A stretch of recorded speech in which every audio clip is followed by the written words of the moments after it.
Subscribe करें और देखें एक दिल दहला देने वाली हॉरर स्टोरी। बिना घबराए बेल आइकॉन प्रेस करना ना भूलें।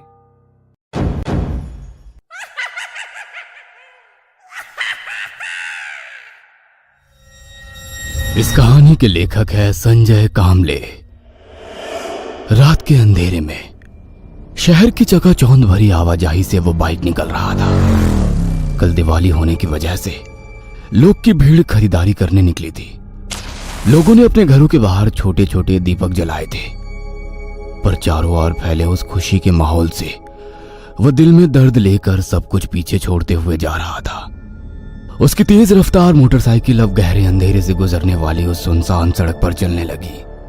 मोटरसाइकिल के हेडलाइट की रोशनी रात के घोप अंधेरे को चीरती हुई आगे बढ़ रही थी। शहर काफी पीछे छूट गया था। बाइक पर बैठा वो लड़का कुछ मायूस लग रहा था। शायद कोई बात थी जो उसे मन ही मन खाए जा रही थी। उसकी पीठ पर एक बैग लदी हुई थी। मोटरसाइकिल के तेजी से घूमने वाले पहियों की तरह उसके दिमाग में भी कहीं ऐसे ख्याल घूमते हुए उसे तकलीफ दे रहे थे। बीती उन घटनाओं का उसके दिल पर काफी गहरा असर हुआ था। अपने घर में बेड पर बेहोश पड़ी अंकिता को देखकर डॉक्टर ने कहा, देखिए उसके सारे रिपोर्ट्स नॉर्मल है, फिर भी उसकी तकलीफ कम नहीं हो रही है। उसके पेट में जानलेवा दर्द हो रहा है, मतलब ऐसा उसका कहना है। उसे अस्पताल में भर्ती कराना होगा ताकि हम जान सके कि उसे हो क्या रहा है या कोई दिमागी बीमारी है। डॉक्टर की बात सुनकर माँ बाप की तरह अंकिता के बेड के पास खड़ा वो भी परेशान हो गया। गाड़ी की रफ्तार जरा भी कम किए बगैर वो उस खाली पड़ी सुनसान सड़क से गुजरने लगा। उसकी आंखें नम हो गई थी। अपनी केबिन के अंदर कुर्सी पर बैठे डॉक्टर साहब ने सामने बैठे माँ बाप से कहा, हमने हर मुमकिन कोशिश करके देख लिया है, पर नतीजा आपके सामने है। डॉक्टर की तरफ देखकर माँ ने पूछा, आपने कहा था कि उसे अस्पताल में भर्ती करने के बाद कुछ पता चलेगा, पर उसकी हालत दिनों दिन बद से बदतर होती जा रही है। मेरे ख्याल से अंकिता को पागल खाने भेजना पड़ेगा। अंधेरे को चीरती उसकी तेज रफ्तार मोटरसाइकिल की रोशनी में सुनसान और भयावह नजर आने वाली सड़क पर टिकी उसकी आंखें नम हो गई थी। उसके दिमाग में डॉक्टर की वह बात किसी कील की तरह चुभ रही थी। अंकिता को पागल खाने भेजना पड़ेगा। वो पूरी तरीके से पागल हो चुकी है। एक पागल। उन दिल को चीर देने वाले नुकीले शब्दों ने उसके दिमाग में जैसे कोहराम मचा दिया था। मेंटल हॉस्पिटल के कमरे में एक बेड से बंधी अंकिता का चीखना, चिल्लाना, रोना, बिलखना, दर्द से तड़पना, अपने चेहरों को नाखूनों से खरोच कर खून निकालकर जोर जोर से हंसना, सब दिमाग को जैसे कुरेद रहा था।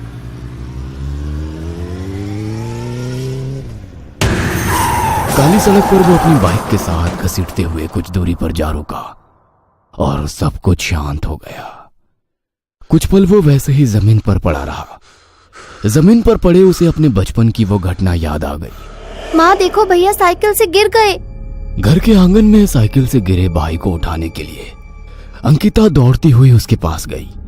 उसके हाथ पर थोड़ी सी खरोच आई थी, पर उस जख्म को सहलाते हुए अंकिता खुद ही रोने लगी। अरे पागल, चोट मेरे हाथ पर लगी है और दर्द तुम्हें हो रहा है। पर बिना कुछ बोले जमीन पर गिरे अपने भाई को संभालते हुए वो घर के अंदर ले आई। अपने भाई के लिए उसका प्यार देखकर माँ का दिल भी भर आया। उस दिन अंकिता की नम आंखें अभी भी उसकी नजरों के सामने से हट नहीं रही थी। गाड़ी से गिरने की वजह से उसके जिस्म में काफी चोटें आई थी। खून निकल रहा था, दर्द हो रहा था, पर उसे संभालने के लिए आज उसकी बहन साथ नहीं थी। खुद को संभालते हुए वो खड़ा हो गया और उसने मुड़कर देखा तो कोई नहीं था। जैसे तैसे वो खड़ा हो गया और उसे कुछ याद आ गया। मेरी बैग। उसने जमीन पर चारों ओर नजरें घुमाकर देखा तो बैग सड़क के किनारे पड़ी थी और वहीं पास में अस्थियों का कलश। अस्थियों का कलश देखते ही उसकी आंखों से आंसू छलकने लगे और डॉक्टर की बात याद आ गई। उसकी हालत देखकर हमने उसे शॉक ट्रीटमेंट देने का फैसला किया है। उस पर माँ ने पूछा, मेरी बेटी काफी कमजोर हो चुकी है, आपके शॉर्ट ट्रीटमेंट के बाद क्या वो जिंदा रह पाएगी? अपने आंसू पोंछकर उसने अस्थियों का कलश उठाया और बैग में रखकर दोबारा पीठ पर लाद दिया। जमीन पर पड़ी बाइक उठाकर दोबारा बाइक शुरू करने लगा, पर वो शुरू नहीं हो रही थी। वह किक मारने लगा, पर गाड़ी शुरू होने का नाम ही नहीं ले रही थी। क्या हुआ? देखो ना भैया, मेरी एक्टिवा स्टार्ट नहीं हो रही है। अंकिता लगातार स्टार्टर लगा रही थी। उसकी सहेली प्रिया और अंकिता दोनों फिल्म देखने जा रही थी। अपनी बहन के सिर पर हाथ रखते हुए उसने कहा, अरे पापा की परी, कभी इस माँ के मगरमच्छ का भी सुन लिया कर। कंपनी ने इस गाड़ी में किक भी दी है। तभी पीछे खड़े पापा ने जरा गुस्से आवाज में कहा, तुम्हारी वजह से मैं इसे जाने की इजाजत दे रहा हूँ, पर रात होने से पहले इसे घर आना होगा, वरना। पापा की तरफ देखते हुए उसने कहा, पापा अब वो छोटी बच्ची थोड़ी है, उसे भी अपनी जिंदगी जीने का हक है। कब तक हम उस पर अपने विचार थोपेंगे? लेकिन बाहर की दुनिया देख रहे हो ना, आजकल क्या क्या कानों पर पड़ रहा है, लोग किस हद तक जा रहे हैं, कितना खतरा है। पापा ये दुनिया हम लोगों से ही बनती है। जो लड़की मेरे लिए बहन है, किसी के लिए सिर्फ एक लड़की है, तो किसी के लिए एक खूबसूरत जिस्म। सच कहूं तो उन लोगों का डर उसके लिए सबसे बड़ा खतरा है, और मैं नहीं चाहता कि मेरी बहन को कोई डरपोक कहे। गाड़ी शुरू हो गई। हेडलाइट शुरू करके वो दोबारा उस सुनसान सड़क पर उसी स्पीड से चलने लगा।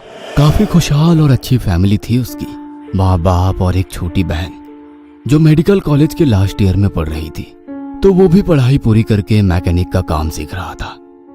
ऐसे ही एक रात वो काम पर था। काम ज्यादा होने के कारण पिछले कई दिनों से उसे घर जाने में देर होती थी। रात के करीब 10 बजे होंगे, तभी उसके मोबाइल की रिंग हुई। उसने फोन उठाया तो उसकी माँ की कांपती हुई आवाज कानों पर पड़ी, बेटा जल्दी घर आ जाओ, अंकिता। माँ की आवाज उसके दिल को चीरती हुई निकल गई। उसने झट से अपनी बाइक निकाली और घर के लिए निकला। मन में अजीब अजीब ख्याल आ रहे थे। कुछ ही देर में वो घर पहुंचा। दरवाजे से अंदर दाखिल हुआ। अंकिता सोफे पर बेहोश पड़ी थी। माँ उसके पास बैठे डर से कांप रही थी और पापा उसके फैमिली डॉक्टर से बात कर रहे थे।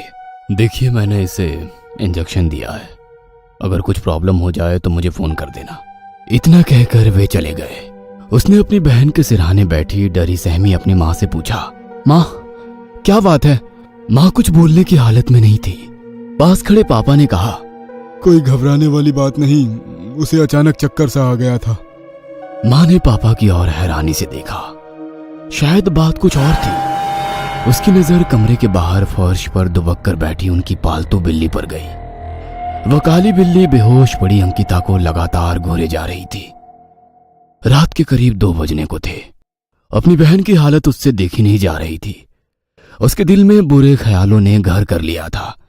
आंखें बंद करके वो बेड पर पड़ा रहा कि तभी किसी के सिसकियों की आवाज कानों पर पड़ी और डर के कारण मानो उसके दिल की धड़कन ही रुक गई। उसने लाइट लगाई और अंकिता के कमरे की तरफ बढ़ने लगा।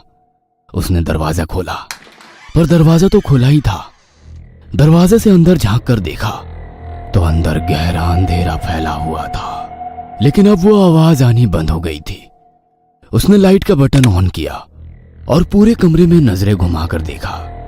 एक गहरा सन्नाटा चारों ओर पसरा हुआ था और अंकिता वह कमरे के कोने में खड़ी दीवार को अपने नाखूनों से कुरेद रही थी। कमर तक लंबे उसके खुले बाल बिल्कुल बेजान नजर आ रहे थे। अपने बेटे की आवाज सुनकर उसके माँ बाप भी कमरे के बाहर आकर खड़े हो गए थे। अंकिता अभी भी रोते हुए सिसकियां ले रही थी। खुद को संभालते हुए उसने अपनी बहन को आवाज दी, अंकिता क्या हुआ? पर वो बिना जवाब दिए उसी तरह दीवार को नाखूनों से कुरेद रही थी। वह एक एक कदम बढ़ाते हुए अंकिता के पास पहुंच गया और उसके कंधे पर हाथ रखकर बोला, अंकिता क्या हुआ? रो क्यों रही हो? अपने भाई की आवाज सुनकर अंकिता ने नम आंखों से मुड़कर देखा। उसके मुंह पर खून लगा था। आंखों के नीचे बने काले घेरे, सूखा चेहरा, बेजान बिखरे बाल। उसकी हालत देखकर लग रहा था जैसे वो कई महीनों से किसी जर्जर बीमारी से जूझ रही है और रोते हुए अपने भाई के आगे हाथ जोड़कर बोली, मैंने कुछ गलत नहीं किया, मैं मरना नहीं चाहती। इतना कहकर वो एकदम से बेहोश होकर जमीन पर गिर पड़ी। उसके हाथ की उंगलियों को उसने अपने दांतों से काटकर खून निकाला था। तभी दीवार पर नजर गई और वो सन्ना रह गया। उस पर खून से लिखा था, मुझे बचा लो।